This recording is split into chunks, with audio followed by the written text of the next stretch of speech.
Welcome everyone at our Cozystack community meeting. I have to say that we have Telegram group where you can join and ask your questions. We also have Slack group in official Kubernetes Slack. And traditionally, I have to ask if there anybody new at our meeting who didn't introduce yourself previously or who want to say a few words about yourself.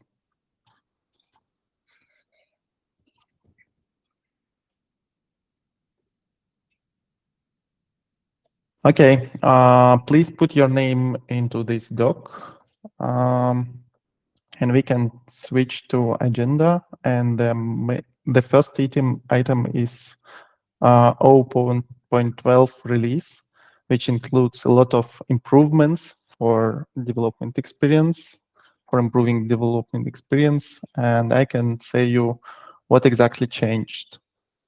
First, we added basic commands for development like make show, make diff to see the differences, and templated generated YAMLs for every applications, not only for the system.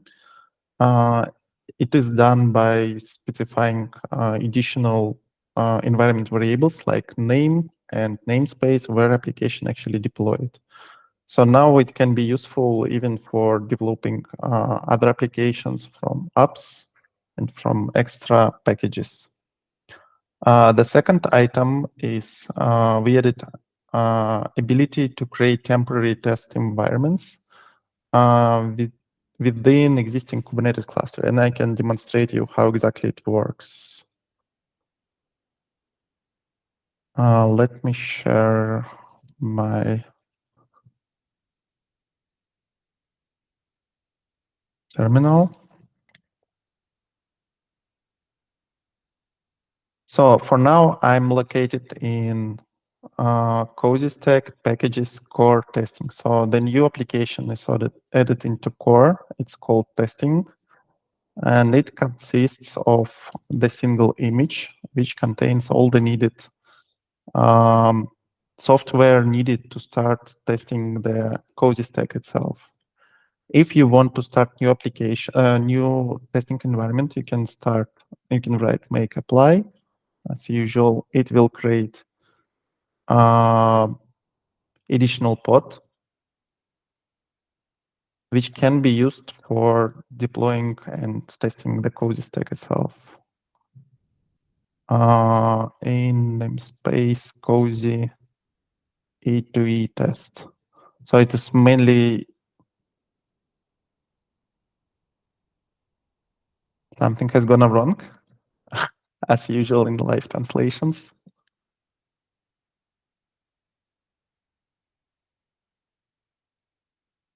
Interesting.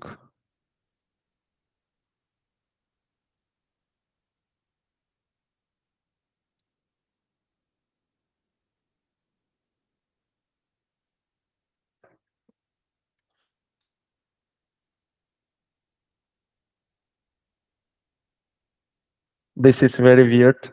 I will investigate this later. Let's try it again. So actually, it should create the pod for the with Sandbox for testing Cozystack, and then you can run make test. This will run our ordinary end-to-end test. So it will create 3 virtual machines. It will configure masquerading, and it will deploy Cozystack and Talus in those 3 virtual machines running inside of the container.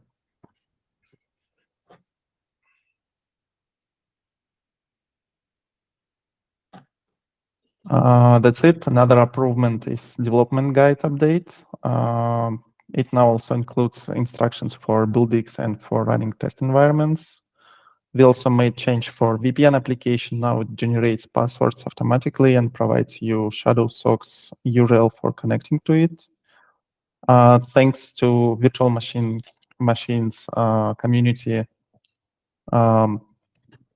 contribution, now you can configure SSH keys and as well as few options for running root related to the root user. Storage class option added to every application. Cilium updated, and also we added values every write option for cluster add-ons. When you deploy Kubernetes, you can choose some add-ons like Flaxcd, Jinx Ingress. Now you can override the values for this. Also, a small update for kubevirt CSI driver. It had wrong label specified. So after you update to the newer version of Cozystack, it is strongly recommended to update the Kubernetes application itself. That's it. If you have any questions to the release note, feel free to ask them. Otherwise, we can keep it and switch to the discussions. And we have few interesting discussions to talk about. The first one is implementation of VPCs for virtual machines and for the other applications. And what do you think? Do we really need it, or Kubernetes design, networking design, fully covered it by Cilium network policies? Georg? It's a different thing. So Cilium network policy is a way of isolation of workloads when we are using a flat or semi-flat network addressing scheme. Yeah, so typical usage of Kubernetes is when you have some kind of, I don't know, like VPCs or something similar and install Kubernetes inside of it. But when you are using Kubernetes like an orchestrator for a lot of workloads, it's a natural thing that you come to a complex network topologist when you need to explain Kubernetes, that this pod needs to have like several network interfaces with different addresses and how to route traffic to it. So from my point of view, we need VPCs and Cilium won't cover it. So let's say we can have a customer who wants to use Cozystack and providing the tenants for end users, like some kind of web hosting. And this customer will need to ensure a great degree of isolation between tenants and to have an additional options to configure networking inside of these tenants, probably because the end users will want to have some overlapping networks between each other, or use like technologies like VPN to interconnect the services inside of Kubernetes or tenant namespace and infrastructure of these end users. So the main goal here to having a layer 2 network between the virtual machines, am I right, and services? No. So it's like a side effect if you can make a dedicated network between virtual machines and Kubernetes clusters belonging to one tenant. But the main point for implementation of VPCs inside of Cozystack is to provide an ability to customers to make a good integrations with external network, because Cozystack does not exist in vacuum. Yeah, so there is always some environment. We discussed this before. So let's say user, who is using Cozystack, yeah, and control its environment, could have a lot of like VXLANs or VLANs or something similar. And anyway, you will run into situation when you need to make a separated networks inside of Cozystack. Okay, but if we'll consider just living in Cozystack paradigm, do you think the Cilium network policies are not good enough? They are good enough, but only for the question of isolation of traffic. but it could be expensive thing if you will have a lot of workloads. So VPCs could be more effective because they limit the rules, firewall rules, or some filtering only to a subset of workloads, and it gives more strong isolation between different tenants. Because if we have some issue with network policy, it means traffic from one tenant could flow to another tenant. It could be an issue. But if you are implementing like some kind of VPCs, it's another level of isolation. How traffic can flow from one tenant to another if we have strong network policies which are controlled by eBPF technology? Because you can just make a mistake. So, okay, it could be just a configuration issue. We all know that Cilium has a toggle which disables network policies at all. Just simple example. Another example, these network policies could be written in some improper way. So they usually using so-called labels, selectors, and they could not just match because we upgraded platform or something similar. Okay, but we're managing platform by ourselves and we testing this, and we have to add automatic testing for all of these policies. And if we say that we tested that this isolation is working, can we fully rely on it, or do we still need physical layer isolation? No, because look, there may be a very different and complex scenario. So let's say tenant. So by default, all tenants are isolated. It's perfectly okay. But for some reason, user of tenant A wants to publish Postgres belonging to this tenant to tenant B. So it means that you need to rephrase your Cilium network policy to allow this networking, and it's very difficult to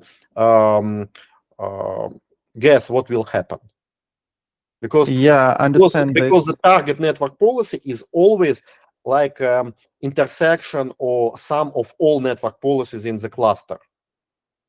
Correct. But I see another difficulty of implementing those VLANs and VXLANs or physical network separation in Cozystack, because Kubernetes consists of few different networks like pod networking and service networking. And service networking is working only in host namespace.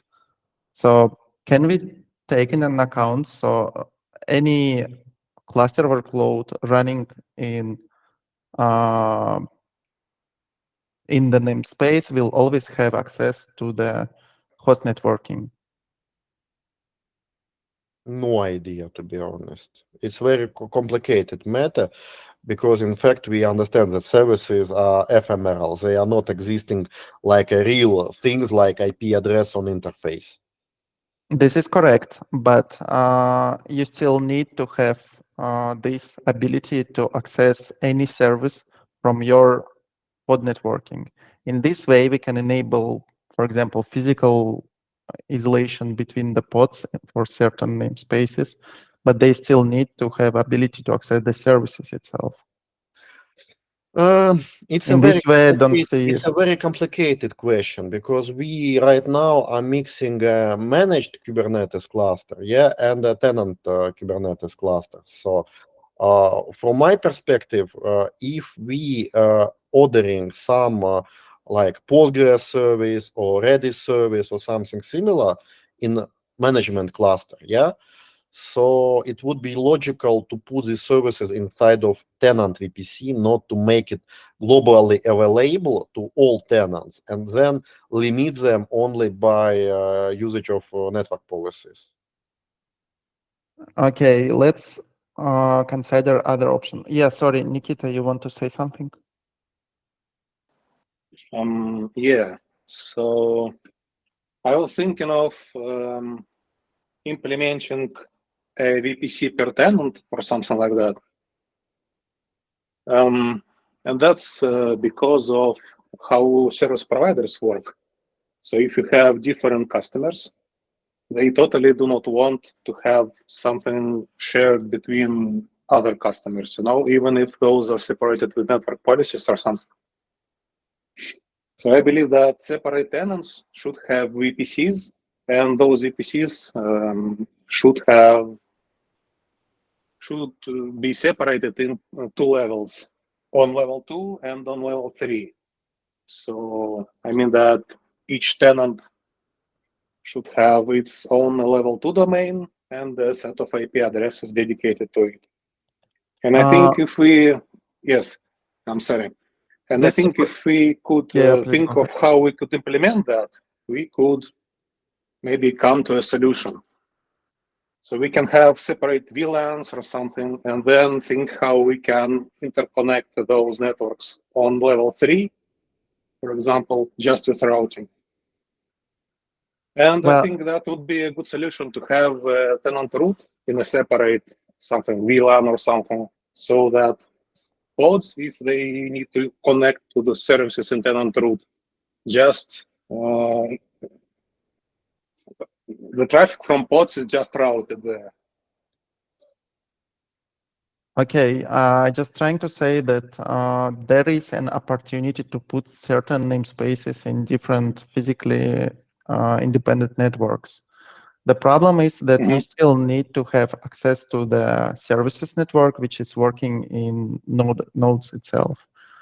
That means even if we put interpod communication into certain VLAN, it's still needed to be to make it possible access services.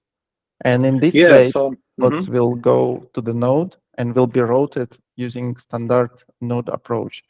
So I don't see many benefits for having those VLANs between for the communication between the pods itself. We need to write a network diagram, because it's very difficult to me to understand why tenant A needs to get to all the services which were deployed to the cluster. So generally speaking, he will need only a limited amount of services. Yeah, but one more thing about services network. Sorry for breaking in. Georg was saying that service IPs are some kind of unexistent entities, but I disagree. That depends on network CNI we use. So some CNIs have an option to advertise it via BGP or something. And anyway, they are not existing because you anyway need to prepare a IP tables rule or kubeproxy, which will handle these IP addresses. So what you are talking about is just give an opportunity to external world, to route traffic to service by service IP. It does not make it really existing, in fact. No. Some CNIs does really have a virtual IP. It is assigned on the interface and it is advertised with BGP or something. And you can route it based on IP tables rule, so that an IP is really just an IP tables entity. But you can use IPVS, and IPVS requires that you have a real IP address on your interface. So those are different approaches. So for some CNIs, yes, you can for sure use service network and advertise service IPs from several nodes, for example, which have pods running. And we can have IP tables rules or eBPF or something, or IPVS configured in a way to route service network traffic to pods, something like that. But I agree that we need to draw a network diagram and discuss the exact parts of it and how those could be implemented. The thing I want to talk about, if it's enough for using Cilium network policies for now. I can put into pros that it is simple and already implemented. What are cons here? Does not cover complex situations when, let's say, we have telco client which already has a lot of VXLANs and VLANs in the. You mean integration with external services? Yes, not. I don't like external services. It's like pre-existing infra. Pre-existing infra where the customer want to integrate Cozystack. And it could be a complex infra. Also, we are very vulnerable to software errors, as I explained. We can just disable in configuration of Cilium network policies, and they will stop work, and we probably won't know about it. Also, it's very difficult to predict how network policies will interact with each other, making the writing very difficult and error prone. I think if we will use the same approach for every tenant, it should work the same like in VLANs. In VLANs, you can also make mistakes in configuration and have the same issue, don't you? Difficult to predict.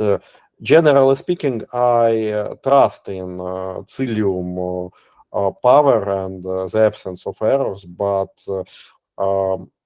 I would not bet that it will work in 100% of cases, particularly if we have multiple network plugins and some complex configurations.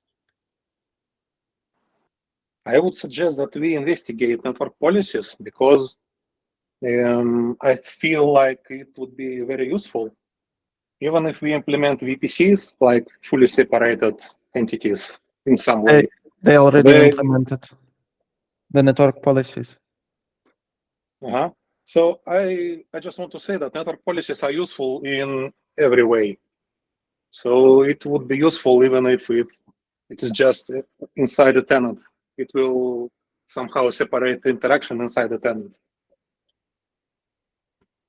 Totally agree, because network policies in typical clouds, it's called usually something like security groups. They gives more control over traffic flow inside of VPC. So if you want to have like a very strong isolation, you put workloads into different VPCs, probably with the same addressing scheme, does not matter. But if you are working inside of one VPC, you can anyway separate loads by using security groups or similar technology. Yeah, I think we agreed already that for user it should be simple as possible. And we agreed that tenant is the entity of the security entity in our system. So we can create access only per tenants, not per application deployed in those tenants. And the same way working network policies are working.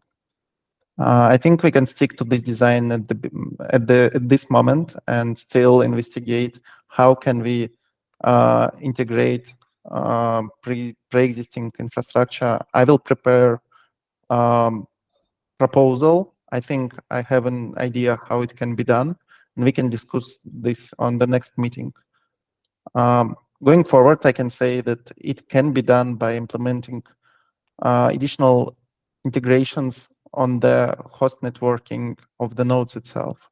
And then we can take a look and decide if the network policies will be enough for configuring access from external workloads to the cluster and from the cluster workloads to the external. Let's switch to the next discussion. We are choosing the logging solution, and the main candidates are Loki and Victoria Metrics.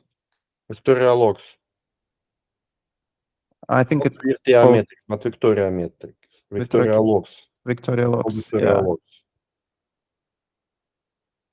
So we are going to choose Victoria Logs, but maybe somebody tried some other solutions and can give your feedback on it. Maybe someone wants to have ELK in Cozystack. Definitely not ELK, but probably OpenSearch because of licensing issues. OpenSearch. I think we should choose Victoria Logs because we already have this ecosystem with Victoria Metrics. And since the last release, it does support integration with Grafana indexes. So we can have single Grafana and manage it backed by the same system, same ecosystem as we have for the metrics.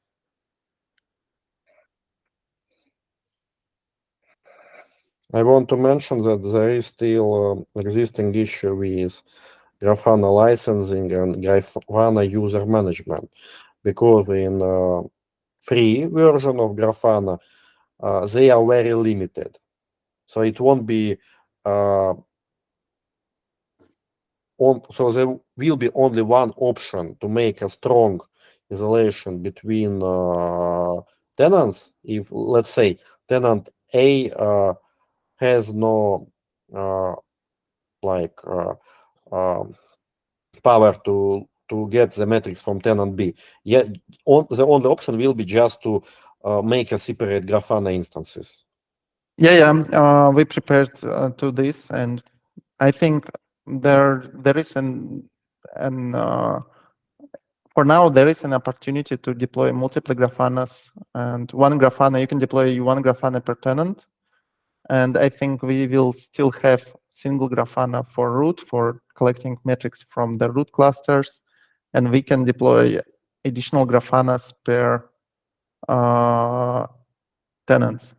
Yes, but Yeah. in the same time, it means that if we need to discuss how isolation of tenants on the monitoring stack level will be implemented. Because if we need to do it, it means that we will run into the case when each tenant or each tenant Kubernetes cluster has its own Grafana and its own set of instances of monitoring services like Victoria Metrics and Victoria Logs.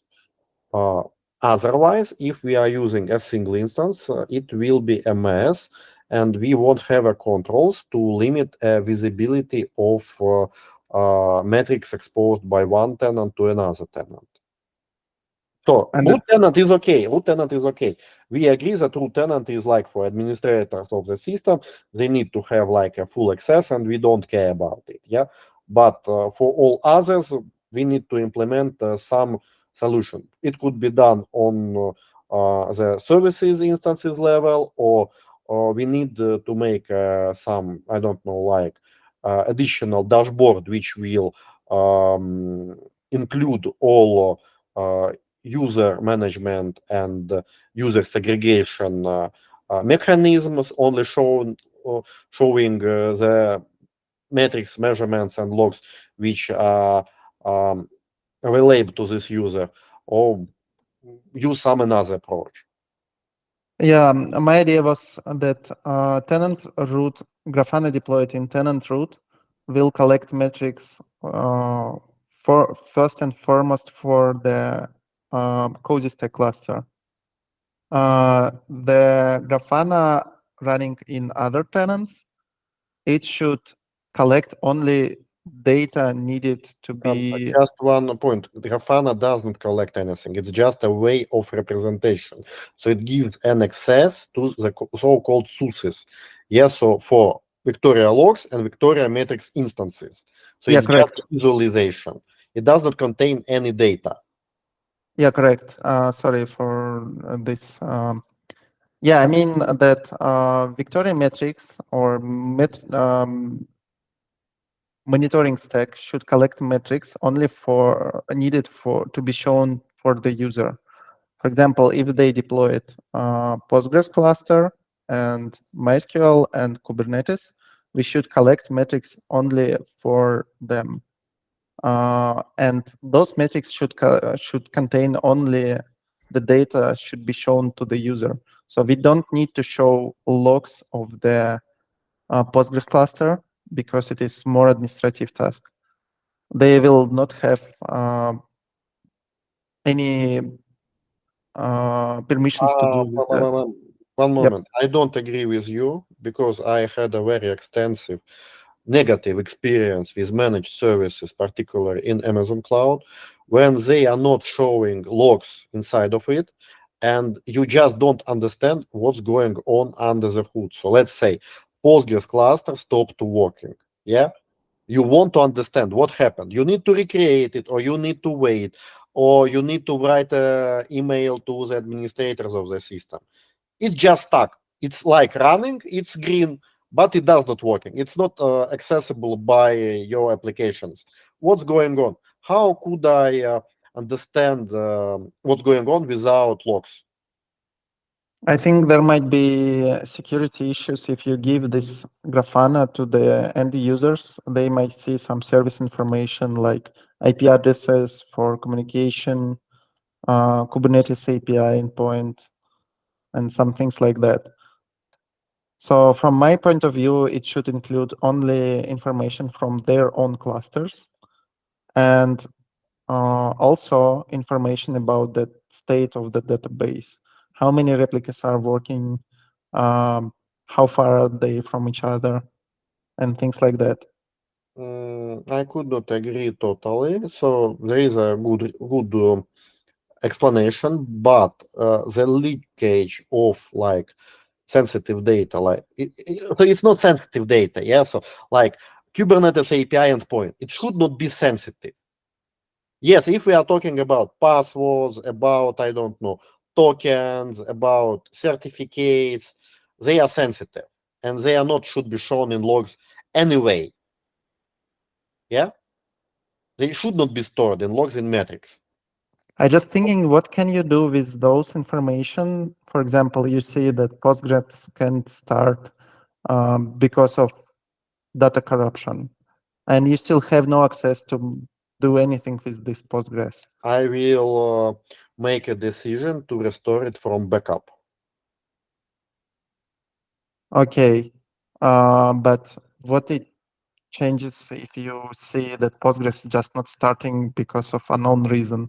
Andrei, I want to again to make a step back.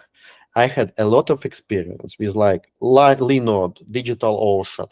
Did you ever seen a cluster, Kubernetes cluster stuck in DigitalOcean for some reason? So control plane is not working at all.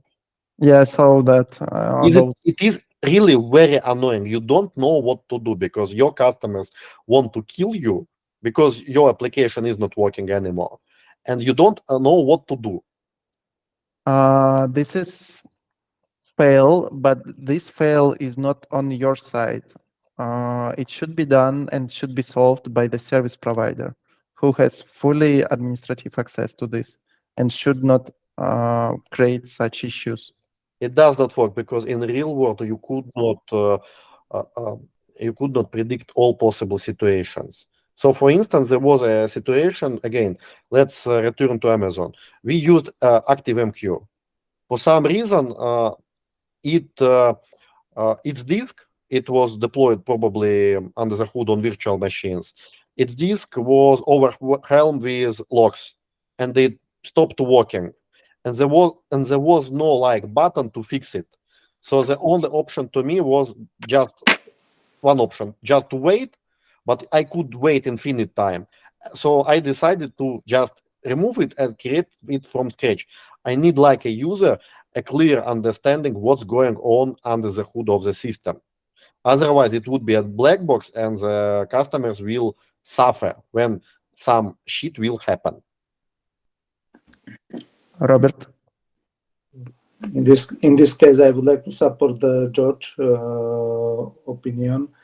If you focus or if you provide the services to the end customer, and customer doesn't care whether you renting something, that's you will be first line of the action. Yeah, so you need to be responsible to do some action and solve the problem as soon as possible. And that's it's very annoying for customers. I know that it's not the case when you as a provider rely on some infrastructure, and it's not your fault, but from end end customer point of view, you are responsible and he's paying for your services, and he expects that you will solve the problem as soon as possible. Thank you, Kingdom. Just to take some experience from another scenario where I've been in a company where the same paradigm is in play and the provider is building a server per tenant or something like that. To skip ahead, what you really want is for that access to be auditable. So when the service provider has to read the tenant logs, the tenant has a way to know that it's happening and that this is something like this. This is a really complex problem. There isn't one right answer, yes or no, should you have that access. It should be a break glass ideally, and then there should be an audit trail, but it's a very complex problem to solve. Yeah, what do you think by adding some option to opt it on to or enable or disable logs collection from the workload pods? I think this is good compromise for both sides, service providers and users. Andrei, let's narrow down the issue. So I don't say that we need to provide a logs like for common components like Postgres operator or MySQL operator. I'm telling that we need to provide logs for the target services. So if we have like a Postgres QL pod, yeah, it would be nice to have logs from this pod, which in fact is deployed in tenant. Yeah, correct. That's what I was talking about. So it's not about control plane, our control plane. Yeah. Well, okay. Thank you for this discussion, and I think we can stop it right now and switch to the next one. And the next one is implementing resource quotas. So we have many requests from our clients how they can limit access or resources usage per tenant. They usually speaking in terms RAM usage, CPU usage, persistent volume claims, size, and amount of persistent volume claims. And I think resource quotas can be done this job very well. So we can add the additional option to the tenant application, which would allow you to specify the limitation of every specific resource. What do you think by this approach? Nikita was first. That works nice, but there is one point we need to know is that if we implement resource quotas in Kubernetes, we need to implement also a default resource. So what do you mean by default resource? So it just overrides if a workload or a pod or something does not have resources specified, it would not be allocated or somehow affected by resource quota. So this just overrides. Yeah. The resource quota just looked at the resources part of spec and just sums up. And if you already used all your resources, it will not allow pod to run. That works just simple. And if you have no resources specified, you can run whatever you want. So you need default resources, which will override unspecified resources in each pod to some value. And that's what I wanted to say. Thank you.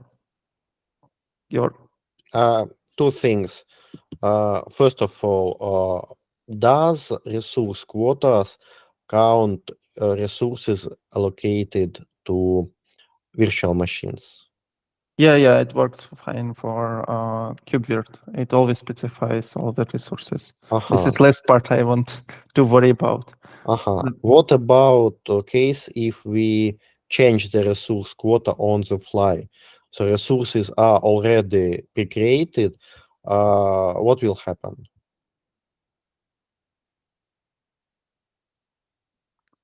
I guess it will just set up new. So let's say we decrease the limits for CPU and memory. I think it would not kill already running pods, right? So it only is used during scheduling, right? Yeah, correct. Okay. The second thing, should we use limits or only request or both ones? Because as you know, if we are running limits for CPU, we will run into situation of CPU throttling. I have no answer to this question. Maybe Nikita will say something. Yeah. So in a really large infrastructure with a lots of pods running, I think that limits are mandatory. And if you face CPU throttling, you just increase it. Because in a really large infrastructure, it is very hard to manage CPUs, and you want just to provide some CPU part to some application and just don't worry about it. And if you specify only requests, you may end up in your worker nodes being overloaded and just falling apart or something. Yes, but it's okay, because if you are using limits, many times you will run into situation when your infrastructure is underloaded, not overloaded, but underloaded. So it leads to very ineffective resource consumption. It's okay for cloud providers because they are billing their user for this extra, so nobody cares.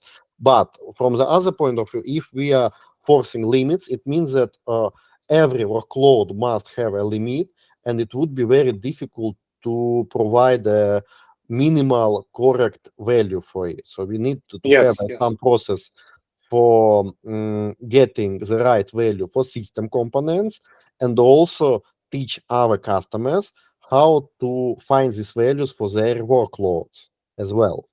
I think I have better idea. What about using vertical pod autoscaler? It does not work very well right now. So last time I used it, it could not change the limits without restarting of pod.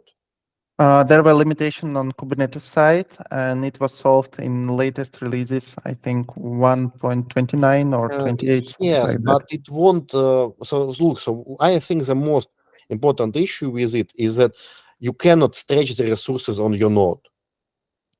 So if VPA is beginning to work, so it's like stretching the pod to become bigger, larger, yeah, in terms of resources. So node is the same, and you will run into the same situation when the node is overloaded. Yeah, correct. So I think the next step would be to implementing pod descheduler. I think maybe we could just end up in enforcing requests and making enforcing limits an option. Yeah. So if a user will wants resource quotas working in this way? Yeah, resource quotas just for requests will work. Yes, we can use resource quotas only for requests and omit limits. So limits for memory is mandatory. It's okay. The issue only with the limits for CPU, I may guess. That makes sense to me for now. I think we can start using resource quotas just as list, just for the requests. This will solve, I know, 50% of the problems, and then we can try to solve other part of problems, maybe by implementing VPA or pod descheduler and something like that. Yes, and I also want to mention that in case of virtualization platforms, classic virtualization platforms like, I don't know, VMware or Proxmox or something similar, yeah, you can create more virtual machines with a total sum of vCPUs more than you have a actual number of processors on your machine. So it's not an issue for virtualization platform and typical scenario when you are overselling CPUs. Yeah, it is still possible for KubeVirt. I can say a little bit more about this because I have extensive expertise in this. Actually, all these requests and limits, if we're talking from perspective of traditional virtualization platform, they're still using C groups. So you can't exactly say that this virtual machine will use 2 cores. It will always calculate it as percentage of free resources of your node. And then you can create virtual machine with specific amount of cores. And for every core, the new process will be created. So in this way, KubeVirt supports to set correct requests and limits. And then you can also specify that you want to have more cores. And as about implementing overselling option, I think we can implement some additional option for virtual machine or even for virtual machine class, where will be automatically calculated resources, requests, and amount of cores. For example, CPU factor, which can be set in 0.5 from original requested number of cores. Yeah, those things with modifying CPU limits to multiplying it to some coefficient is used like largely, and I was using it for test environments. It works perfectly. Yeah, the second thing of this question is overselling the RAM, and I think this is worst thing which you can do. Don't oversell RAM for your virtual machines. Totally agree. Because they will stuck in, they will just stuck and be OM killed.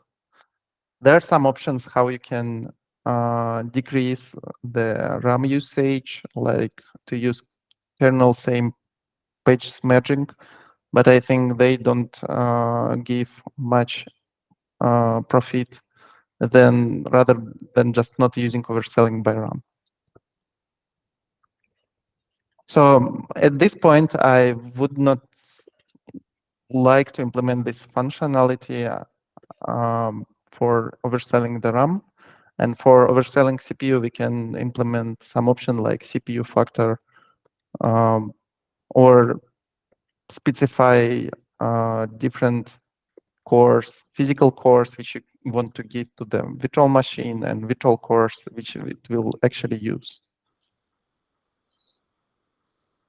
That's it. Other thoughts? Or we can switch to discuss Guacamole. I think this topic is like we exceeded its capabilities. let's go further. Thank you. So we are looking for web interface which can be given to the end users, where they can be able to at least have VNC to their virtual machines, or moreover to have RDP and SSH over web browser accessible to them. And I think that Guacamole can solve this issue. I see the design the same way like we implemented CVFS last time, where we can deploy one Guacamole per tenant and modify the configuration of this Guacamole by the existing virtual machines in this tenant and bottom tenants as well.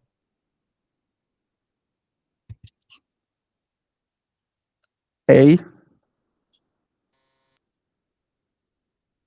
do you have any ideas? Okay, Georg. So Guacamole is nice, but what really worries me, so please correct me if I'm wrong. So Guacamole will provide an interface for SSH, for RDP, and even for X11 if we need graphical access to Linux box, right? Yeah, I think Guacamole can, you can consider of, sorry.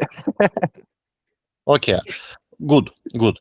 So, but we still did not discuss more administrative tasks. So if we are talking about typical web consoles, many users usually have next options what to do: power off virtual machine, power on virtual machine, restart virtual machine, maybe reinstall virtual machine.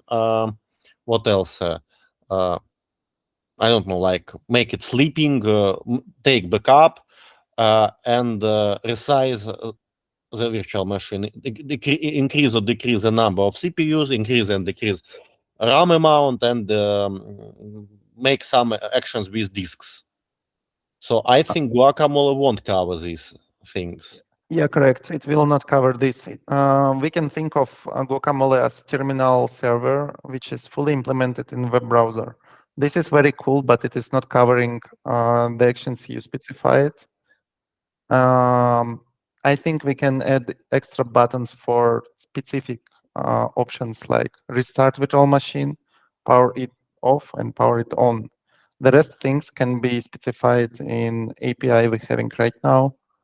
Like you can specify if this virtual machine should be installed with specific ISO, or if this virtual machine should be, I don't know, running or powered off. I think it can be specified in the spec.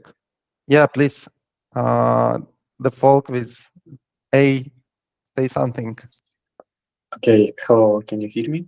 Yeah. Yeah. Yeah, okay. I think we need to develop own third operator for Guacamole, because Guacamole config it's not good for cloud way, because it's XML format, and we need firstly implement own operator for Guacamole, and we need to scrap about the password, because Guacamole needs save log and password on virtual machine for proxy pass traffic.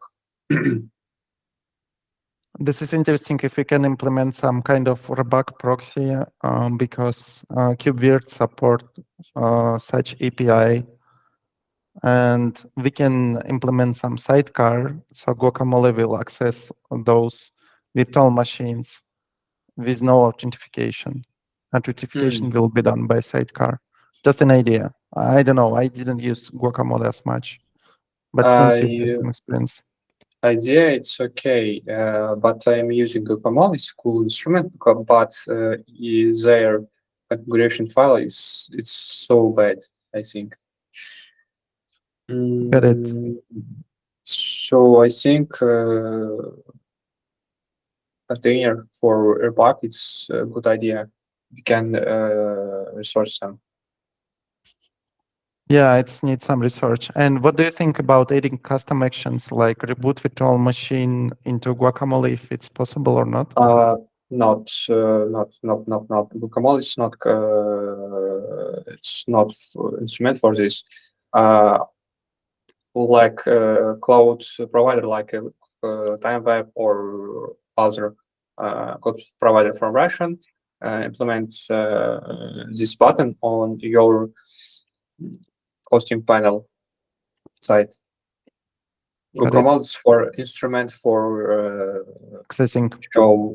Show and accessing for virtual machine.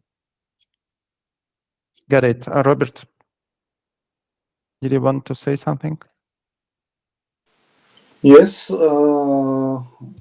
First of all, I would like to know how this Guacamole will be, or such external monitoring or management tool for the virtual machine should be working as a service in, or it should be like managed service in Cozystack.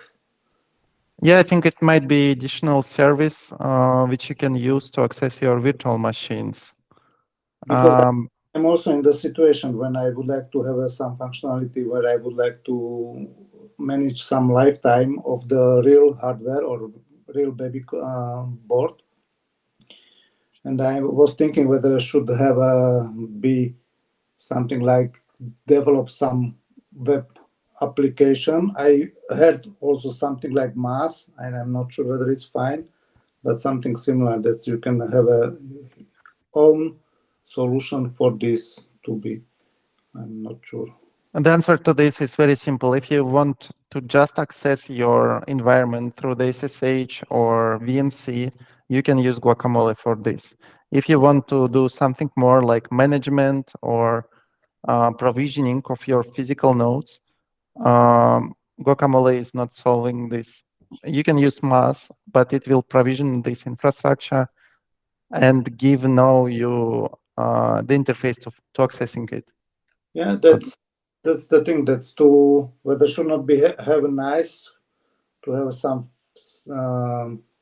services, web services in a Cozystack for such management. Yeah, I think that's a lot of customer will be asked for. Satisfied. Yeah. Georg? So from my point of view, all of you is correct. Yeah. So I wanted to have something like OpenShift console for working with Kubernetes clusters. And, in many Kubernetes dashboards, particularly in OpenShift console, if you are drill down into pod, you have a separate tab called terminal, which in fact is kubectl exec command. Yes. So why we don't want to have the same paradigm for virtual machine? So we can select a virtual machine and then get some YAML description and additional tab where you can run a Guacamole or something similar tool for accessing it. Or otherwise, it could be a dedicated panel, dedicated front-end service where user is logged in. We can check his or her permissions and only show the list of virtual machines that are available to him or her and give all necessary buttons, all necessary actions, and separate actions called connect to virtual machine, which will open a Guacamole page. Yeah, I agree. There are certain solutions for this. First is OpenShift console, and there is also KubeVirt Manager who provides this.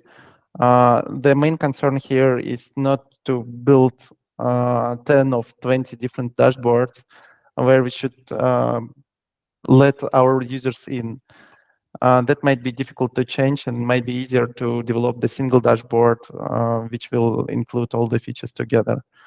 From my point of view, I think that we can use Guacamole as just service workload for accessing virtual machine. And we can add into our existing dashboard the button for accessing it through the VNC or SSH. Also, we need to find a way to add those buttons like to reboot, power off, and what else? To create snapshot, maybe. Yes, please. A.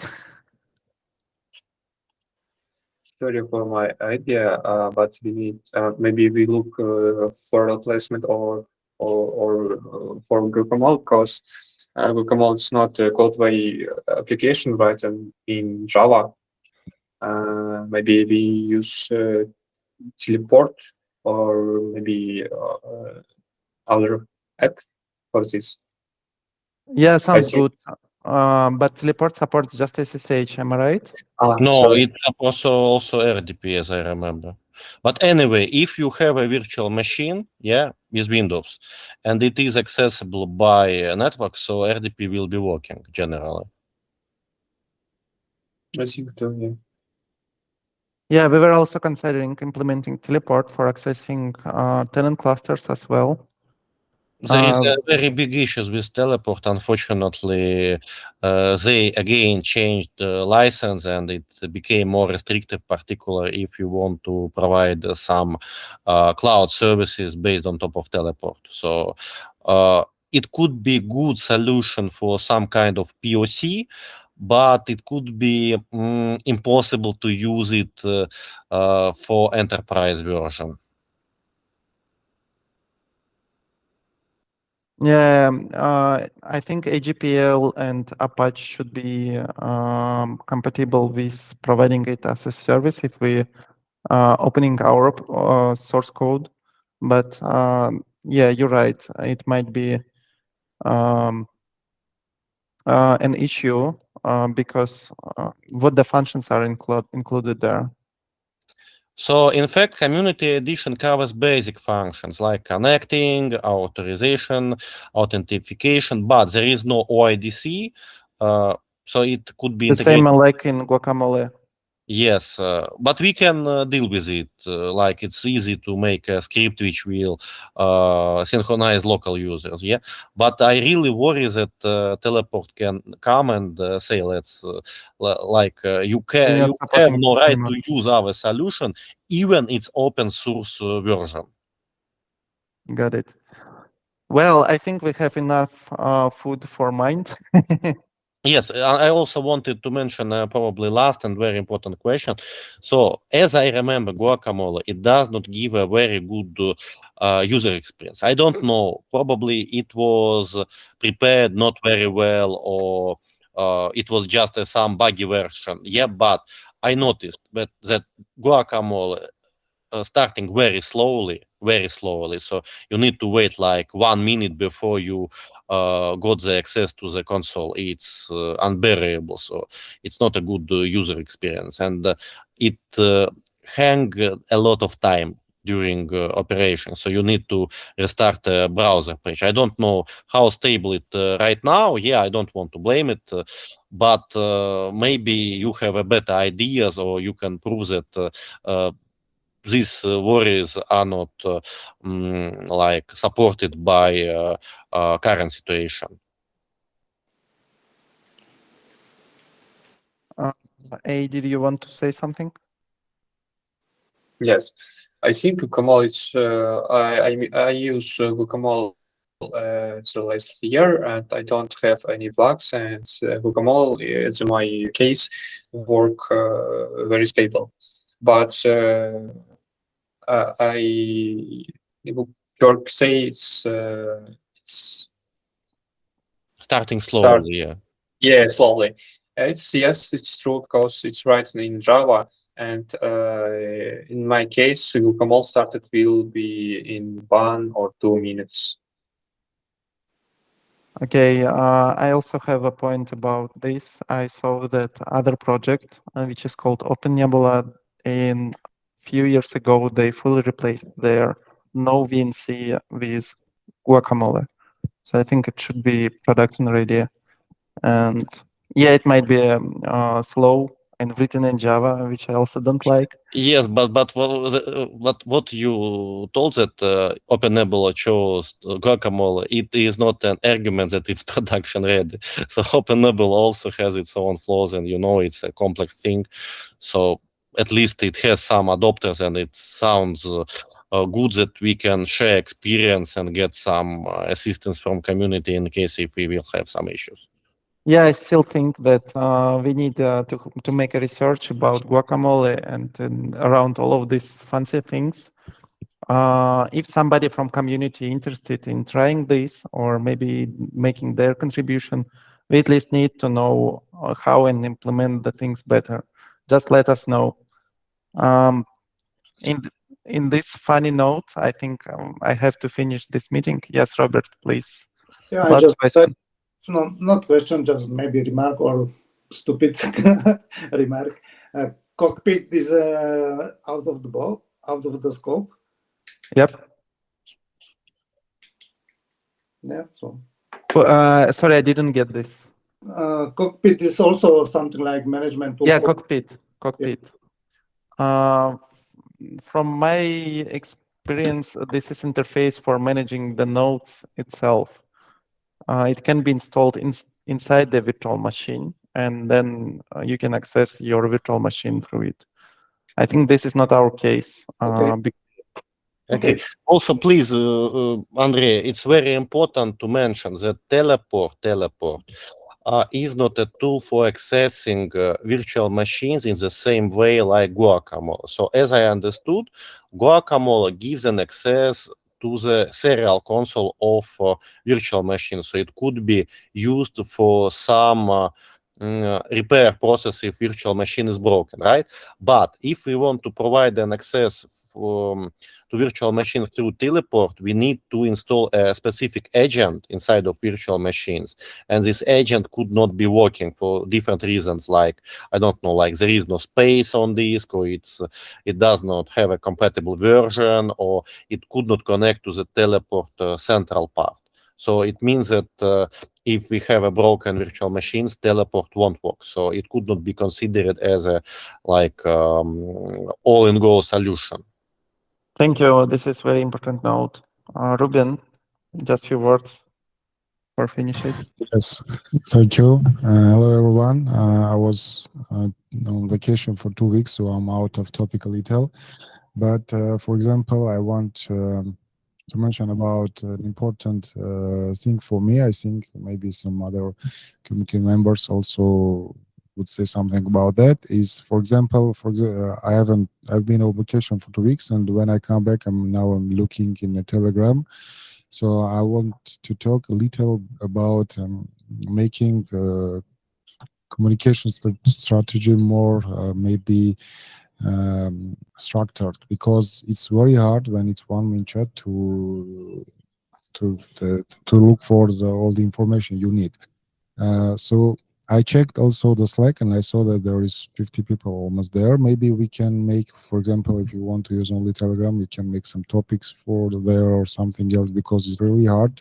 Sometimes you're just looking on one other chat, and somebody is talking about bugs, some is talking about new features, and this sometimes it's very hard just to understand what's happening. And I think that for example, making some topics will make community more place where random people also can talk to each other to discuss something. Maybe, for example, some of us can also implement some new features and offer it to the main repo or something else. But when it's one main chat, it's really hard to understand what's happening there. If, for example, I haven't watched Telegram for 2 weeks, and now I come back, and if somebody is also writing some code, for example, to understand what bug you have, you just list it, and there's a lot of messages.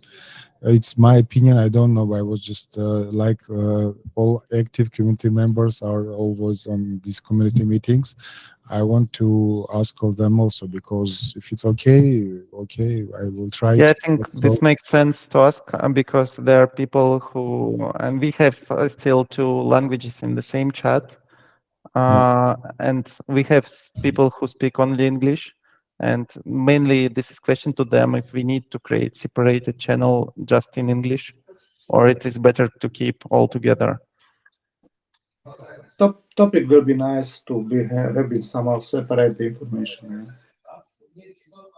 Yeah, I was searching about some option. For example, in Discord, I found that they have some tool that it can also translate from one room where, for example, everybody's talking only Russian or in English, to another room, so everybody also can see the information in their native language. For Telegram, I didn't find something similar, but when I discussed Discord and so on, I understand that you also don't want to have many messengers in order to be focused on some of them and not to miss the messages. So even if it's Telegram, it's okay, but I think that we can make just some structure, some topics in order to have more structured community chat. I think we can consider using this. Personally, I don't like topics in Telegram, because anytime you're accessing the chat, you need to click twice. But we can try, I don't mind, and then collect feedback. So we can enable topics just for 1 week, for example. Andrei, sorry, but I think it does not worth it, because so we will have two subsets of people, they who liked topics in Telegram and who does not like topics in Telegram. Unfortunately, I belong to the latter one. I tried many times, and they are awful for me, at least. Yes, I think we can also Yes, sorry. way Telegram made it, it's really not so nice. For example, I have left the boots the Discord channel, so it's also boosts. There are some boosts that made you more abilities for your channel. I have boosted it for the maximum level that it gives all the abilities you want, you know. And I think, for example, there are also bugs. For example, we are talking about now Guacamole or something else. We can just make, I don't remember how it's called in Discord, when you just make one off topic and everybody can say their opinion, what they think about it. And I think in this way, just the main product, it will be very, how it's called? Oh, I what's think- I'm sorry I for my poor English. I hope you Hey, understand. folks, I'm different, sorry, but I have to stop this discussion. Let's move it to the next meeting. We're already running out of time. That was nice to see you, all of you here. Please come to our next meeting and we will discuss this topic as well. Ruben, if you have some Discord, you can share it into community chat. We can try to using it as well. So thank you, everyone, and see you next week at the same time. Thank you. Thank you.